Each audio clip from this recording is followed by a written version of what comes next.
Welcome to this episode of Bookscapade. My name is Isabel Prasad, and I am a social impact scholar at Griffin Legacy and Associates. Today, we recognize June as Immigrant Heritage Month, a time to honor the stories, struggles, and dreams of immigrant communities across the country. It was first established in 2014, with President Obama issuing a proclamation recognizing June as National Immigrant Heritage Month. This year, Immigrant Heritage Month feels especially urgent. As political rhetoric intensifies and policy threats loom over immigrant families under the reign of the Trump administration, we must turn to the power of storytelling to humanize, resist, and remember. Literature remains one of our most potent tools in this fight. So today, we bring you a curated list of poignant, powerful, and poetic books for both adults and children that shed light onto the immigrant experience in all of its complexity.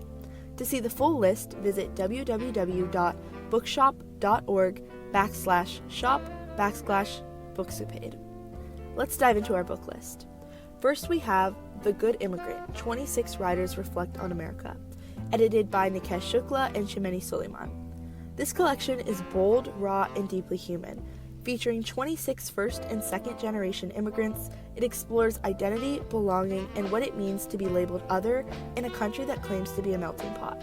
It's essential reading for understanding the lived realities of so many in America today. Next, we have The Refugees by Viet Thanh Nguyen.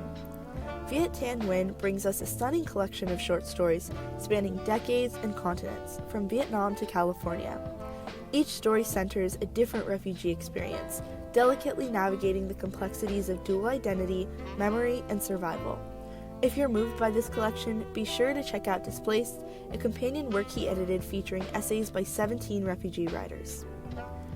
Next, we have Separated, Inside an American Tragedy by Jacob Soboroff.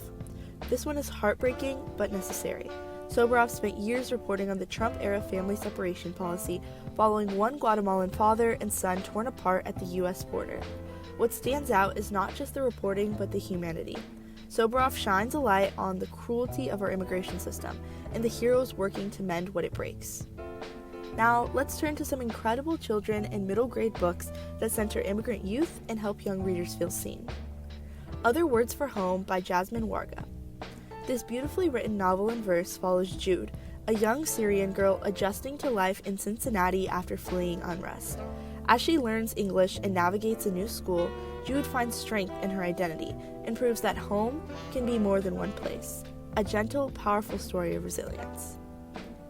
Lastly, we have Island-Born by Junot Diaz.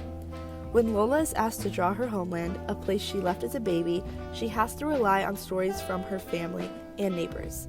What unfolds is a lush, imaginative journey of memory, identity, and truth. With vibrant illustrations and a message of empowerment, Island-Born is a perfect way to talk with kids about heritage and healing. Thank you so much for tuning into Bookscapade and celebrating Immigrant Heritage Month with us.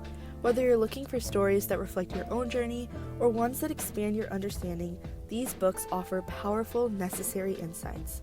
And in times when our immigrant communities are under threat, it is vital to maintain compassion and stay educated. Stay tuned for our next episode. Happy reading!